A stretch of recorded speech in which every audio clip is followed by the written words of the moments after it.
कि ये जो लूटते थे अंग्रेज ऊपर से नीचे तक, इसके लिए उन्होंने एक सिस्टम बनाया था जिसको वो हायरार्की कहते थे। और इस सिस्टम में कुछ अधिकारी हुआ करते थे लूटने में मदद करने के लिए। अंग्रेजों ने सबसे पहला अधिकारी जो बनाया इस देश में लूट में मदद करने के लिए, उस अधिकारी का नाम था कलेक्टर।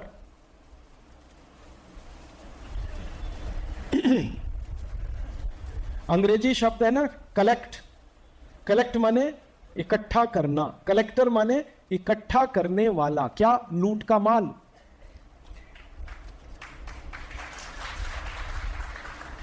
मैं आपको सच्ची बात बता रहा हूं, आपको हंसी आ रही है। ब्रिटिश पार्लियामेंट में बाकायदा 3 साल बहस चली 1857 से 1860 तक कि इस लूट के पैसे को गांव गांव जाकर इकट्ठा कौन करे। तो अंग्रेजों ने कहा कि एक कलेक्टर नाम का अधिकारी बनाओ जो लूट के माल को इकट्ठा करे। तो कलेक्टर उन्होंने नियुक्त किया इस देश में। फिर कलेक्टर के ऊपर एक अधिकारी बनाया, उसका नाम था कमिश्नर। अंग्रेजी का एक शब्द है कमीशन। कमीशन में से निकला कमिश्नर। कलेक्ट में से निकला कलेक्टर, कमीशन में से निकला कमिश्नर। माने बात बिल्कुल स्पष्ट है। कमिश्नर माने कमीशन लेकर लूट का माल इकट्ठा करने वाला कमिश्नर। और कलेक्टर होता था, डिप्टी कलेक्टर होता था, एडिशनल डिप्टी कलेक्टर होता था, कमिश्नर होता था, चीफ कमिश्नर होता था, एडिशनल कमिश्नर होता था। ये पूरी हायरार्की अंग्रेजों ने बनाई। इसमें सबसे नीचे का जो अधिकारी होता था उसको कहते थे तहसीलदार। तहसीलदार सबसे नीचे का अधिकारी, और सबसे ऊपर का अधिकारी होता था चीफ सेक्रेटरी, कमिश्नर के भी ऊपर। तो ये थी अंग्रेजों की प्रशासन व्यवस्था। और इस पूरी प्रशासन व्यवस्था का एकमात्र उद्देश्य था लूटो और अंग्रेजों को दे दो, लूट लूट के अंग्रेजों को दे दो।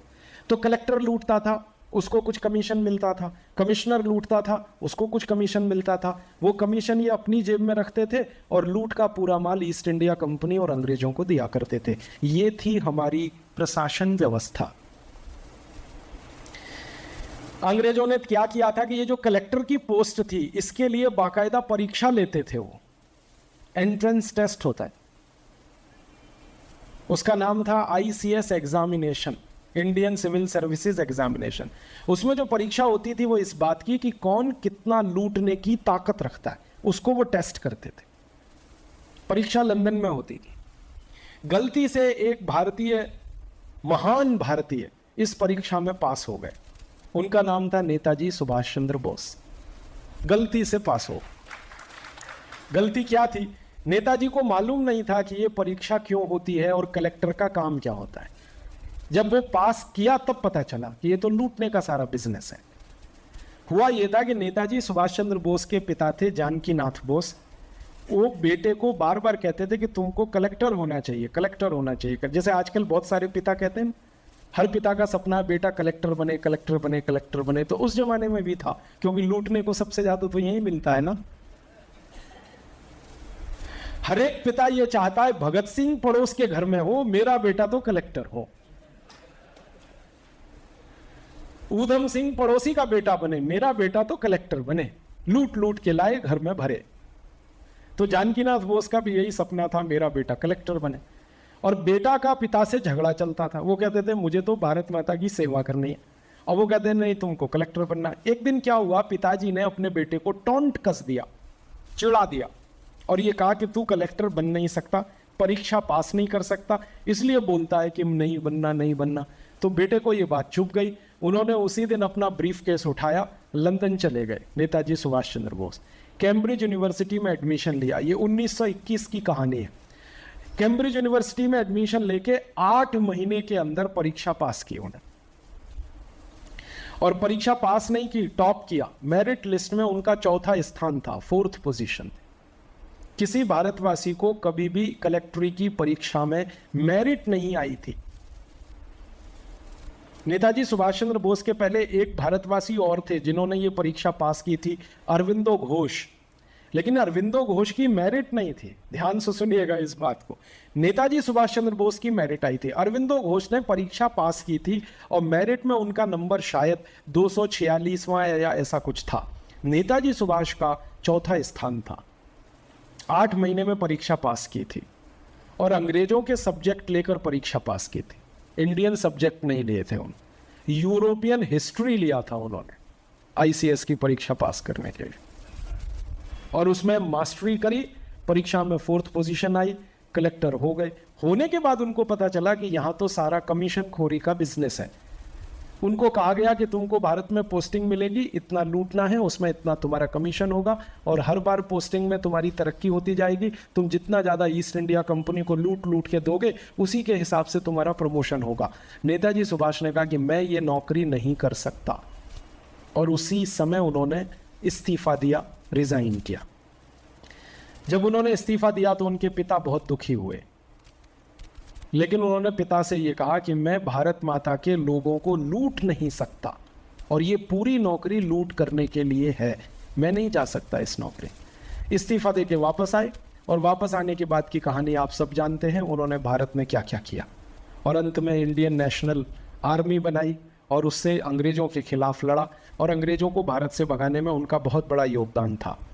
तो इस कहानी से जो मैं समझाना चाहता हूं आपको कि कलेक्टर की पोस्ट थी लूटने के लिए, कमिश्नर की पोस्ट थी लूटने के लिए, डिप्टी कलेक्टर की पोस्ट थी, ये था पूरा सिस्टम। अब उसी सिस्टम की मदद से अंग्रेजों ने लूटा 300 लाख कोटि रुपए। अब हुआ क्या, 15 अगस्त 1947 को अंग्रेज चले गए इस देश को छोड़कर। तब बहस हुई इस भारत में आजादी के समय कि ये अंग्रेजों ने जो लूटने के लिए सिस्टम बनाया, इसका क्या करें। ये जो कलेक्टर है इसका क्या करें, कमिश्नर का क्या करें, डिप्टी कलेक्टर का क्या करें, तहसीलदार का क्या करें, नायब तहसीलदार का क्या करें, एसडीएम का क्या करें। ये बहस हुई भारत में, और इस बहस को किया महात्मा गांधी ने। महात्मा गांधी उस समय के जीवित नेताओं में सबसे पहले व्यक्ति थे जिन्होंने ये कहा कि अंग्रेज जा रहे हैं 15 अगस्त 1947 को, तो अंग्रेजों के साथ ये जो सिस्टम है अंग्रेजों का लूटने का, इसको भी भारत से भगा दो। गांधी जी ने खुलेआम कहा हमें कलेक्टर नहीं चाहिए, हमें कमिश्नर नहीं चाहिए, हमें लूटना नहीं है अपने देश के लोगों को, इसलिए ये ब्यूरोक्रेसी को भारत से हटाओ। और गांधी जी ने इतने कठोर शब्दों में कहा कि अगर अंग्रेजों को रखना है तो भारत में मेहमान की तरह से रख लो, लेकिन अंग्रेजों का ये जो सिस्टम है, ये जो तंत्र है, इसको खत्म कर दो। गांधी जी को सपोर्ट करने वाले अकेले एकमात्र दूसरे नेता थे उस समय, जिनका नाम था सरदार वल्लभ भाई पटेल। उन्होंने कहा कि मैं सहमत हूं बापू आपकी बात से, हमें कलेक्टर कमिश्नर आदि आदि नहीं चाहिए, ये हमें खत्म कर देना ही चाहिए। और इसी एक काम के लिए महात्मा गांधी ने सरदार वल्लभ भाई पटेल को गृह मंत्री बनाया था, क्योंकि गृह मंत्री के कंट्रोल में ये रहते हैं सारे कलेक्टर कमिश्नर आदि आदि। सरदार पटेल को गृह मंत्री बनाने की जो योजना थी वो ये थी कि ये बनेगा जब गृह मंत्री, तो ये तय करेगा कि ये खत्म हो, कलेक्टर कमिश्नर कानून खत्म हो। इंडियन सिविल सर्विसेज एक्ट को खत्म कराना चाहते थे गांधी जी, और लूट के सब कानूनों को खत्म कराना चाहते। ये दो नेता एक बाजू में थे, सरदार पटेल और महात्मा गांधी, बाकी सारे नेता दूसरी बाजू में थे, और वो ये कहते थे कि हमें अंग्रेजों को ही भगाना है, उनका सिस्टम नहीं भगाना। सिस्टम तो रखना है, कलेक्टर भी रखना है, कमिश्नर भी रखना है। क्यों? बात सीधी सी है कि हम भी लूटेंगे इनकी मदद से। अगर ये कलेक्टर कमिश्नर ही भाग गए तो हम कैसे लूटेंगे फिर अंग्रेजों के जाने के बाद। ये था पूरा दर्शन। परिणाम क्या हुआ, गांधी जी की हत्या हो गई, तो उनकी बात कहने वाले एक नेता कम हो गए। बाद में सरदार वल्लभ भाई पटेल को हार्ट अटैक आ गया 2 साल के बाद, गांधी जी के जाने के 2 साल के बाद सरदार पटेल चले गए। तो फिर इस देश में कोई नहीं बचा जो ये कहता हो कि ये कलेक्टर कमिश्नर वाली व्यवस्था हमें बदलनी है। परिणाम क्या हुआ, हमने अंग्रेजों को भगा दिया, अंग्रेजों की व्यवस्था को रख लिया। आज भी कलेक्टर है, आज भी कमिश्नर है, आज भी डिप्टी कलेक्टर है, आज भी डिप्टी कमिश्नर है, पूरी व्यवस्था वही की वही है। अब जो व्यवस्था अंग्रेजों ने लूट के लिए बनाई थी, उसी व्यवस्था को हम चला रहे हैं, तो आज भी वो व्यवस्था लूट ही रही है और कुछ नहीं कर रही है। जब आप एक सिस्टम बनाते हैं तो आपके सामने उद्देश्य स्पष्ट होता है कि आप विकास करने के लिए सिस्टम बना रहे हैं या लूटने के लिए बना रहे हैं। अंग्रेजों का स्पष्ट उद्देश्य था, भारत में विकास कुछ नहीं करना है, लूटना है। अब आपके मन में 2-3 प्रश्न आएंगे जो अक्सर लोग मुझे करते हैं। अगर अंग्रेजों को भारत का विकास नहीं करना था तो उन्होंने रेलवे क्यों बनाई? रेल तो अंग्रेजों ने बनाई इस देश में। आपको ब्रिटिश पार्लियामेंट की एक बहस का कोट सुनाता हूँ। ब्रिटिश पार्लियामेंट में बहस हो रही है और वो ये कह रहे हैं कि हमें इंग्लैंड में उद्योग बनाने हैं और इंग्लैंड में कच्चा माल कुछ नहीं होता, तो सारा कच्चा माल भारत से लाना है। उस कच्चे माल को भारत के गांव-गांव से लाने के लिए रेल की ज़रूरत पड़ेगी, इसलिए अंग्रेजों ने रेल बनाई। वो आपकी सुविधा के लिए नहीं बनाई, रॉ मटेरियल इकट्ठा करने के लिए रेल बनाई। और सबसे पहली रेलवे लाइन कौन सी थी मालूम है? अहमदाबाद से मुंबई। पहले ठाणा से मुंबई बनी, उसके थोड़े ही दिन के बाद अहमदाबाद से मुंबई। और अहमदाबाद मुंबई का पूरा बेल्ट अगर आप ध्यान से देखो तो ये कॉटन का बेल्ट है। कापूस सबसे अच्छा इसी बेल्ट में होता है। तो अंग्रेजों को रेलवे डिब्बों में भर भर के कापूस लंदन लेके जाना होता था। तो मालगाड़ी में कापूस भरा जाता था, मुंबई में उतरता था, मुंबई में पानी के जहाज में वो कापूस भरता था, लंदन जाता था। तब लंदन की टेक्सटाइल इंडस्ट्री चलती थी, इसके लिए रेल बनाई थी।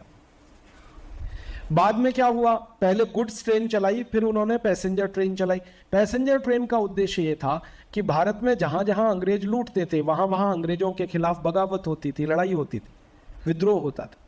तो उस विद्रोह को दबाने के लिए, कुचलने के लिए, अंग्रेजों की आर्मी जल्दी से जल्दी पहुंच जाए, इसके लिए पैसेंजर ट्रेन चलाई हो। तो आपके लिए नहीं चलाई थी पैसेंजर ट्रेन, आर्मी के लिए चलाई थी। एक और गहरी बात कहता हूं आपसे, जब अंग्रेजों के कलेक्टर कमिश्नर गांव-गांव जाके लूटते थे तो तंत्र क्या था? अंग्रेजों ने गांव के शेतकरी को लूटने के लिए एक टैक्स लगा रखा था जिसका नाम था लैंड रेवेन्यू। लगान जिसको हम कहते हैं, मालगुजारी जिसको कहते हैं, लैंड रेवेन्यू। लैंड रेवेन्यू कितना था? कुछ भारत के इलाके जहां सबसे अच्छा खेती का उत्पन्न है वहां पे लैंड रेवेन्यू था 90%, 90%।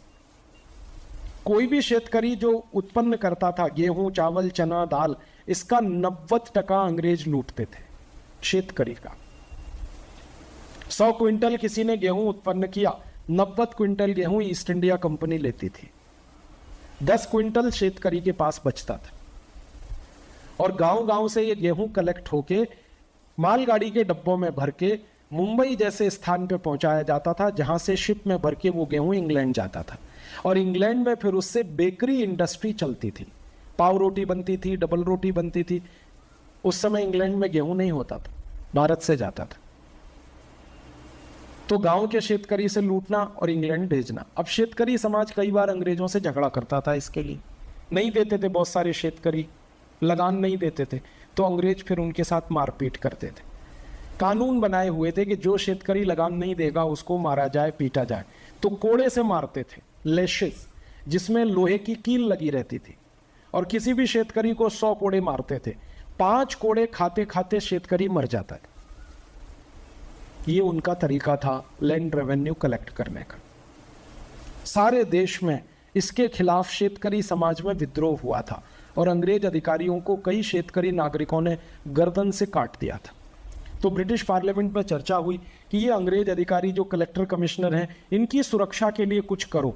तो इन अधिकारियों की सुरक्षा के लिए अंग्रेजों ने पुलिस बनाई और उसके लिए कानून बनाया, इंडियन पुलिस एक्ट। पुलिस का काम क्या? लूट करने वाले अधिकारियों को सुरक्षा देना ताकि वो पूरी ताकत से लूट सके। इसके लिए पुलिस बनाई। और पुलिस जब बनाई तो कानून तय कर दिया, इंडियन पुलिस एक्ट। इस कानून को अगर आप ध्यान से पढ़ें तो इस कानून का मूल मंत्र एक वाक्य में मैं सुनाता हूं। पूरे कानून का एक ही मतलब है, पुलिस अधिकारी के हाथ में सारे अधिकार और भारतीय नागरिक के हाथ में कुछ नहीं। कोई भी पुलिस अधिकारी आपके साथ कभी भी बदतमीजी कर सकता है, आप उसका कुछ नहीं बिगाड़ सकते। वो आपको डंडे से पीट सकता है क्योंकि डंडा उसके हाथ में है, क्योंकि अंग्रेजों ने कानून से उसको डंडा दिया हाथ में। और अंग्रेजों ने इस इंडियन पुलिस एक्ट में जब इसका डिस्क्रिप्शन किया, वर्णन किया, तो उसमें लिखा कि हर पुलिस अधिकारी को राइट टू ऑफेंस है, किसी भी भारतवासी को राइट टू डिफेंस नहीं है। ये कानून है इंडियन पुलिस एक्ट, और बनाया गया लूट करने वाले अधिकारियों की सुरक्षा के लिए। तो पुलिस वही काम आज तक कर रही है। अंग्रेजों ने जिस उद्देश्य से बनाया था उसी उद्देश्य को आज भी पुलिस पूरा कर रही है। कलेक्टर को प्रोटेक्शन देती है, कमिश्नर को प्रोटेक्शन देती है, भ्रष्ट नेताओं को प्रोटेक्शन देती है। भ्रष्ट नेता, भ्रष्ट अधिकारी जितना लूटना चाहें लूटें, पुलिस का पूरा समर्थन और सहयोग इन लूटखोर पुढ़ारियों को, अधिकारियों को हमेशा मिलता है। और लूटने वाले भारतवासी को कभी भी पुलिस का सहयोग और समर्थन नहीं मिलता, क्योंकि कानून ऐसा है। और एक इंटरेस्टिंग बात बताता हूं, जब आप लूटोगे और लूटने के लिए पुलिस भी आपके साथ है, मैं आपसे ये कहूं कि मैं लातूर में आऊं और आपको लूटूं, जेब काटूं, आपके घर में जाके डकैती डालूं, आप क्या करोगे? पकड़ के पुलिस को दे दोगे। लेकिन पुलिस अगर मेरा सहयोग कर रही है लूटने में तो क्या करूं? कुछ नहीं कर सकते आप। अगर कानून ऐसा है कि मैं आपकी जेब काटूं, वो कानूनन है। ऐसे में जेब काटूंगा, आप हल्ला मचाओगे, चिल्लाओगे, मेरी जेब क्यों काटी, ऐसा क्यों किया, वैसा क्यों किया। मान लो लातूर में कानून ही बन जाए जेब काटने का, तब क्या करोगे आप? और मैं जब कानून से जेब काटूंगा आपकी, तो कहूंगा मैं तो कानून का पालन कर रहा हूं, आपकी जेब कटे तो मेरे का क्या लेना देना इससे। सारे पुढ़ारी यही कहते हैं, हम लॉ एंड ऑर्डर मेंटेन करते हैं, माने लूटने के कानूनों का पालन करते हैं। अब आपकी लूट होती है तो हम क्या करें इसमें? हम तो कानून का पालन कर रहे हैं, अब कानून लूटने के लिए तो हम क्या करें? ये लूटने के कानून कैसे हैं? आप व्यापार करते हैं, उद्योग चलाते हैं, तो सबसे पहले आपको लूटा जाता है सेंट्रल एक्साइज ड्यूटी के नाम पे। ये अंग्रेजों के जमाने से बना हुआ कानून है, सेंट्रल एक्साइज एक्ट। और अंग्रेजों ने जब ये कानून तय किया था तब बहस हुई थी ब्रिटिश पार्लियामेंट में। तो ये बहस थी कि भारत के व्यापारियों को कैसे कैसे लूटा जाए। किसानों को, शेतकरी को लूटने के लिए लैंड रेवेन्यू, और व्यापारियों को लूटने के लिए क्या करें। तो एक अंग्रेज होता था, उसका नाम था विलियम विल्बरफोर्स। उसने कहा कि भारत के व्यापारी जो उत्पादन करते हैं सबसे पहले वहीं लूटो उसको। तो अंग्रेजों ने लगा दिया एक्साइज ड्यूटी। फिर बाद में उसी विल्बरफोर्स ने कहा कि भारत के व्यापारी जो बिक्री करते हैं फिर लूटो उनको बिक्री के समय। तो अंग्रेजों ने लगा दिया सेंट्रल सेल्स टैक्स। फिर विल्बरफोर्स ने कहा कि भारत के व्यापारी बिक्री करके जो मुनाफा कमाते हैं इस पे फिर लूटो इनको। तो अंग्रेजों ने लगा दिया इनकम टैक्स। फिर विल्बरफोर्स ने कहा कि भारत के व्यापारी कोई भी माल को एक गांव से दूसरे गांव लेके जाते हैं, तो गांव ले जा रहे हैं तो रास्ते में फिर लूटो इनको। तो अंग्रेजों ने लगाया टोल टैक्स और एक लगाया रोड टैक्स। दो अलग अलग लगाए, रोड टैक्स, टोल टैक्स। फिर विल्बरफोर्स ने कहा कि व्यापारी जब माल को लेके किसी गांव में घुसते हैं तो गांव के एंट्री पॉइंट पे फिर लूटो इनको। तो लगाया ऑक्ट्रॉय टैक्स। फिर विल्बरफोर्स ने कहा कि जिस गांव से माल लेके जाते हैं तो गांव से निकलते समय फिर लूटो, वो लगाया एग्जिट टैक्स। फिर उन्होंने कहा कि व्यापारी माल को बेचेंगे, कमाएंगे मुनाफा कमाएंगे तो इनकम टैक्स देंगे, लेकिन फिर भी पैसा उनके पास अगर बच गया तो उस पैसे से प्रॉपर्टी खरीदेंगे, तो फिर वहां लूटो इनको, तो प्रॉपर्टी टैक्स। फिर अंग्रेजों ने तय किया कि कोई भी व्यापारी उद्योगपति पैसा कमाएगा, मुनाफा करेगा तो घर बनाएगा, तो घर के नाम पे फिर लूटो इनको, हाउस टैक्स। घर की जमीन खरीदेगा तो जमीन खरीदते समय फिर लूटो, स्टाम्प ड्यूटी। 23 तरह से व्यापारियों को लूटने के लिए अंग्रेजों ने टैक्स सिस्टम लाया, 23 तरह से। माने अंग्रेजों ने income tax, central excise duty, toll tax, road tax, municipal corporation tax, property tax, stamp tax, ये सब मिलाकर 23 तरह के टैक्स लगाए व्यापारियों को लूटने के लिए, और शेतकरी को लूटने के लिए लैंड रेवेन्यू। अब 1947 में महात्मा गांधी ने कहा कि ये जितने टैक्स अंग्रेजों ने लगाए थे ये सब खत्म करो। गांधी जी बार बार ये कहते थे, अंग्रेजों की व्यवस्था को खत्म करो, ये नहीं चाहिए हमें, क्योंकि अंग्रेजों ने लूटने के लिए ये व्यवस्था चलाई। लेकिन महात्मा गांधी का दुर्भाग्य ये था कि वो सब खत्म करने से पहले उनको मार डाला। अगर वो जिंदा रहते तो ये लड़ाई हमें नहीं लड़नी पड़ती, भारत स्वाभिमान नहीं करना पड़ता, वो गांधी जी खुद ही कर जाते ये काम, क्योंकि उनको समझता था कि ये सिस्टम अंग्रेजों ने बनाया है लूटने के लिए। अब हमारा दुख और दर्द यही है कि 15 अगस्त 1947 को जिस सिस्टम को उठा के फेंक देना चाहिए था, जला देना चाहिए था, उसको हमने ना फेंका ना जलाया, उसी सिस्टम को आगे बढ़ाया। अब वही सिस्टम चल रहा है और भारत को लूट रहा है। अब कितना लूट रहा है ये सिस्टम भारत को? अंग्रेजों ने तो 250 साल में 300 लाख कोटि रुपए लूटा था। आजादी के पिछले 63 साल में इस सिस्टम ने देश को अंग्रेजों से ज्यादा लूट लिया। अब होता क्या है कि पहले जहां गवर्नर जनरल होता था वहां भारत के पुजारी हैं। इस समय कोई चीफ मिनिस्टर है, कोई प्राइम मिनिस्टर है, कोई फाइनेंस मिनिस्टर है, कोई कॉमर्स मिनिस्टर है। ये सब गवर्नर जनरल की ताकत वाले अधिकारी हैं जिनको हम पुजारी कहते हैं, मंत्री कहते हैं। और उसके नीचे कमिश्नर, कलेक्टर की पूरी हायरार्की खड़ी है लूट में मदद करने के लिए। तो आज के जो काले अंग्रेज हैं जिनको हम पुजारी कहते हैं, उनको मैं काला अंग्रेज कहता हूं, क्योंकि इन सब में आत्मा अंग्रेजों वाली ही है। ये देखने में भारतीय लगते हैं, कपड़े भी आपके जैसे मेरे जैसे पहनते हैं, आत्मा इनकी पूरी अंग्रेजों वाली है।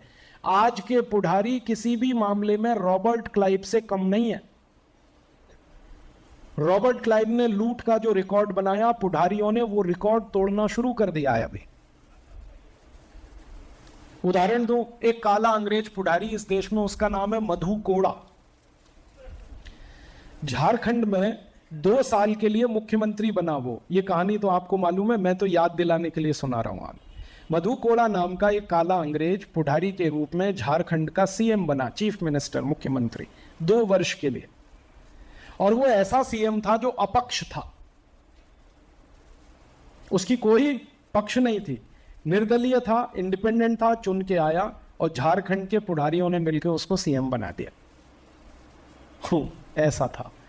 अब जिसकी पक्ष नहीं थी वो पुजारी सीएम बन गया। उसने अंधाधुंध लूटा पूरे झारखंड का खजाना और उसने खुद ये कबूल किया है कि मैंने 5,600 कोटि रुपए लूटा 2 वर्ष में। 5,600 कोटि 2 वर्ष में। फिर उसको पूछा गया कि तुमने अकेले ने लूटा? उसने कहा मुझको जो समर्थन दे रहे थे उन्होंने भी लूटा है, मैं अकेला थोड़ी लूट सकता हूं। क्योंकि ध्यान रखना, लूट में ऊपर से नीचे तक हिस्सा होता है, तभी लूट हो सकती है, नहीं तो संभव नहीं है। तो उसने कहा जिन्होंने मुझे सपोर्ट किया उन्होंने भी लूटा, मैंने भी लूटा। तुम्हारा पैसा कहाँ है? तो उसने कहा स्विस बैंक में। तो मधु कोड़ा के कहने पर अधिकारी स्विट्जरलैंड गए, तो वहां मधु कोड़ा के 8 खाते मिले। 2 वर्ष जो मुख्यमंत्री रहा उसके स्विट्जरलैंड की बैंकों में 8 खाते हैं और उसमें 5,600 कोटि रुपए जमा हैं। और झारखंड भारत का सबसे गरीब राज्य है। अब भारत के सबसे गरीब राज्य में अपक्ष मुख्यमंत्री 2 साल में 5,600 कोटि लूट सकता है, तो भारत के सबसे श्रीमंत राज्य महाराष्ट्र में जो मुख्यमंत्री 10 साल रह चुके, उन्होंने 50,000 कोटि तो लूटा ही होगा। इससे तो कम सवाल ही नहीं। महाराष्ट्र भारत का सबसे श्रीमंत राज्य है, पर कैपिटा इनकम में भारत के सबसे पहले नंबर पर है। एक जमाना था कि भारत का सबसे श्रीमंत राज्य पंजाब था, लेकिन जो आतंकवाद घुस गया ना पंजाब में, तो पंजाब बहुत पीछे चला गया। अभी महाराष्ट्र सबसे ऊपर है। तो मैं तो महाराष्ट्र को सोच सोच के दुखी होता रहता हूं कि ये सबसे श्रीमंत राज्य में ऐसे कम से कम 10 पुजारी हैं जो 2-2 बार मुख्यमंत्री रह चुके हैं। उन्होंने कितना लूट मचाई होगी, और वो सब पक्ष के हैं, अपक्ष नहीं है एक भी। सब पक्ष के। पक्ष वाला तो ज्यादा लूटेगा ना, अपक्ष वाला 5,600 कोटि लूटेगा 2 साल में, तो पक्ष वाला 2 साल में 10,000 कोटि तो लेने ही वाला है, ये तो पक्का है। तो मधु कोड़ा का जब बात समझ में आया तो हमने महाराष्ट्र के कुछ पुजारियों की जन्म कुंडली बनाना शुरू किया। जन्म कुंडली वो नहीं राहु केतु वाली, वो हमको नहीं आती। हमने जन्म कुंडली वो बनाई है कि ये पुजारी जब राजनीति में आया तो इसके घर में कितनी संपत्ति थी और राजनीति में आने के बाद कितनी हुई। तो बिना नाम लिए, क्योंकि परम पूजनीय स्वामी जी का आदेश नहीं है नाम लेने के लिए, इसलिए बिना नाम लिए कहूंगा, लेकिन आप इतने समझदार हैं, सब समझ जाएंगे। एक पुजारी है जो 25 साल पहले घर में उसके टूटी साइकिल नहीं थी, महाराष्ट्र में 2 बार मुख्यमंत्री बना, केंद्र में कई बार मंत्री बना, आज भी है। आज उस पुढारी की 25 साल में संपत्ति 72,000 कोटी की हो चुकी है। 25 साल पहले जिसके घर में 1 इंच जमीन नहीं थी, 1 स्क्वायर इंच जमीन नहीं थी, आज उस पुढारी के पास मुंबई से पुणे के बीच की हजारों एकड़ जमीन है, उस अकेले पुढारी के पास। ऐसी एक पुढारी है जो नासिक में 25 साल पहले सिनेमा का टिकट ब्लैक करता था, और हमारे पास उसके प्रमाण है। पुलिस रिकॉर्ड से हमने प्रमाण निकाले। 25 साल पहले नासिक में सिनेमा का टिकट ब्लैक करता था, मुख्यमंत्री हुआ, 2 बार मुख्यमंत्री हुआ, आज उसकी संपत्ति 55,000 कोटी की है। इसी महाराष्ट्र में एक पुढारी है जो 25 साल पहले दादर रेलवे स्टेशन पर भाजीपाला बेचता था, आज उसकी संपत्ति 45,000 कोटी की है। और सारे भारत में ऐसे पुढारियों की संख्या 80,000 है। मैंने 3 बताए, अभी 4 बताए, एक मधु कोड़ा और बाकी ये 3। मधु कोड़ा का नाम क्यों लिया? क्योंकि परमिशन मिल गई है, कोर्ट ने कहा है कि इसका नाम ले सकते हैं। बाकी का नाम कब लेंगे? जब कोर्ट परमिशन दे देगा तो उनका भी ले लेंगे। लेकिन आपको समझाना चाहता हूं कि लूट कितने बड़े पैमाने पर चल रही है। अब मधु कोड़ा को मैं मानता हूं कि ये रॉबर्ट क्लाइव का पुनर्जन्म है। रॉबर्ट क्लाइव मर गया, उसकी आत्मा इसमें प्रवेश कर गई, और रॉबर्ट क्लाइव मर गया, उसी की आत्मा महाराष्ट्र के इन 3 पुढारियों में प्रवेश की हुई। लूट रहे हैं, जम के लूट रहे हैं, और पूरा खानदान लूट रहा है, अकेले नहीं लूट रहे, पूरा खानदान लूटने में लगा, पूरा परिवार लूटने में लगा रखा है।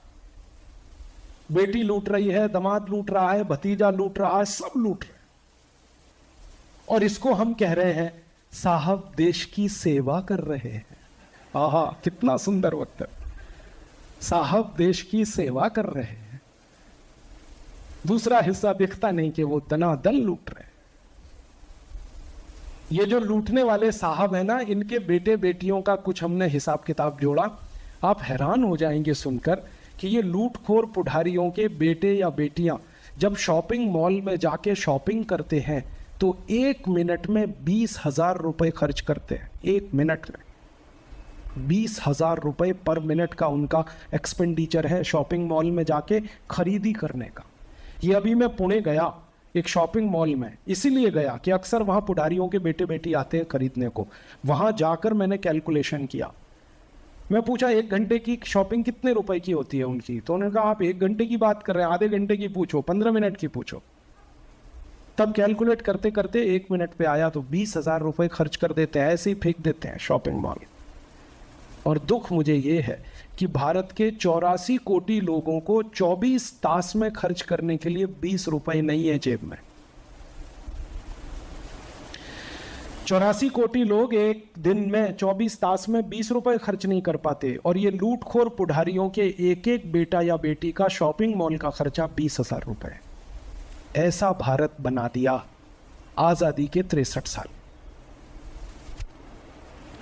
और अब की जो राजनीति है वो राजनीति क्या है? सत्ता में आओ, मंत्री बनो, लूटो, लूट के पैसे से दोबारा चुनाव जीतो, फिर मंत्री बनो, फिर लूटो, फिर पैसे खर्च करो, फिर चुनाव जीतो, फिर लूटो, फिर मंत्री बनो।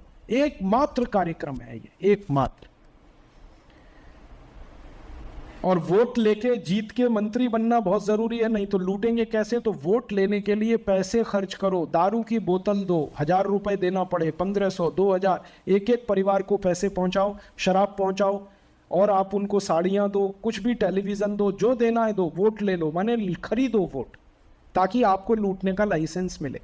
और हम सब क्या कहते हैं? हमने तो ये पुढारी को चुन के दे दिया 5 साल के लिए, आप इसको करेक्ट करिए। आपने 5 साल के लिए उसको लूट का लाइसेंस दे दिया, चुन कर नहीं दिया। अब 5 साल वो लूटेगा, आप कुछ नहीं बिगाड़ सकते उसका। और अगले 5 साल बाद फिर आ गया तो फिर लूटेगा, फिर कुछ नहीं बिगाड़ सकते आप उसका। और इसलिए हर पुढारी ने अपने पूरे खानदान को उतारा है इस बिजनेस में, क्योंकि इससे अच्छा कोई बिजनेस नहीं है। यहाँ इनिशियल पेड अप कैपिटल 0 है ईस्ट इंडिया कंपनी की तरफ से, और आमदनी लाखों कोटि रुपए की। आपको कुछ लाख या कुछ कोटि रुपए कमाने में बहुत मेहनत करनी पड़ती है, उद्योग चलाना पड़ता है, व्यापार करना पड़ता है, फिर गालियां सुननी पड़ती है, ग्राहक की गालियां सुनो और फिर टैक्स डिपार्टमेंट की गालियां सुनो। कितनी तकलीफों से आप कुछ कोटि कुछ लक्ष रुपए कमाते हैं। इन पुढ़ारियों को तो कुछ नहीं सुनना है। मैं कई बार ये सोचता हूं कि मान लो मैं आपका बिजनेस पार्टनर बनूं तो मुझे कुछ ना कुछ इन्वेस्ट करना पड़ता है, अदरवाइज मैं आपका बिजनेस पार्टनर नहीं बनता। ये पुढ़ारी तो बिना इन्वेस्टमेंट के पार्टनर हैं आपके। ये तो सीधे लूट लेते हैं आपसे, डोनेशन के नाम पे लूटते हैं, धमका के डरा के लूटते हैं, फोन करवाते हैं, गुंड बदमाशों से फोन आते हैं आपके पास, इतना दे दो, नहीं तो ये करेंगे, नहीं तो वो करेंगे, नहीं तो ऐसे करेंगे। टैक्स के रूप में तो लूटते ही हैं, गुंड टैक्स के रूप में अलग लूटते हैं। यही सारा सिस्टम चल रहा है।